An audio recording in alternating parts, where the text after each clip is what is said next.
Puerto Rico dam damaged by Hurricane Maria's heavy rains remained in danger of failing early Monday, amid fears it might trigger a potentially life-threatening deluge. The National Weather Service said a flash flooding warning in western Quebradillas and eastern Isabela municipalities, where the Guajataca Dam is located, would continue until 2 p.m. Eastern Time on Monday. Stay away or be swept away, the agency warned.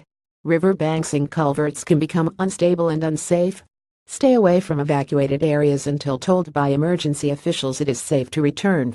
On Saturday, Puerto Rico Governor Ricardo Rossello said 70,000 people could be in danger on the U.S. territory if the dam failed.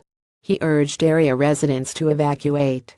However, local officials later said the number who were evacuated was much smaller. In Isabela, the mayor's office said a little more than 200 people were in shelters.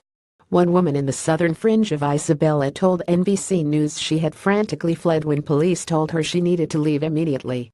She was told she'd need to spend at least 72 hours in a local shelter. David Castro's family has been listening to a Spottium radio station, their only way to hear news outside of their neighborhood. The damaged Guajataca Dam on Saturday. Alvin Baez Reuters on Friday, they heard from their neighbors that the dam might collapse and that everyone needed to evacuate. We hear a lot of commotion and everybody's running, Castro said. But there's no communication. We didn't know where to go.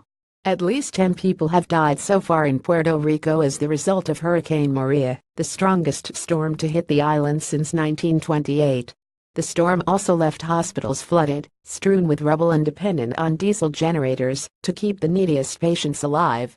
For some, the only option is to evacuate to the U.S. for treatment. Food is in short supply. The island's electrical grid is down and may remain so for months. Motorists and pedestrians lined up for blocks trying to secure scarce fuel to power vehicles and generators. Cellular service and internet are also hard to come by, and the island's main airport is still crippled.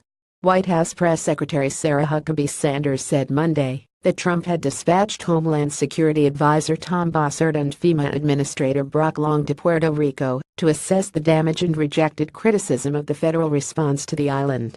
The federal response has been anything but slow, Sanders said. We're applying federal assistance as quickly as possible, she added. Meanwhile, Maria remained designated as a hurricane early Monday.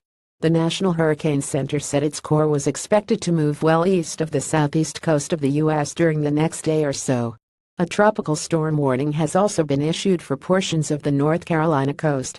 The Category 1 hurricane weakened considerably over the weekend, NBC News meteorologist Bill Caron said. This will be a minor hurricane for the Outer Banks with a storm surge of 24 feet and high waves being the main concern.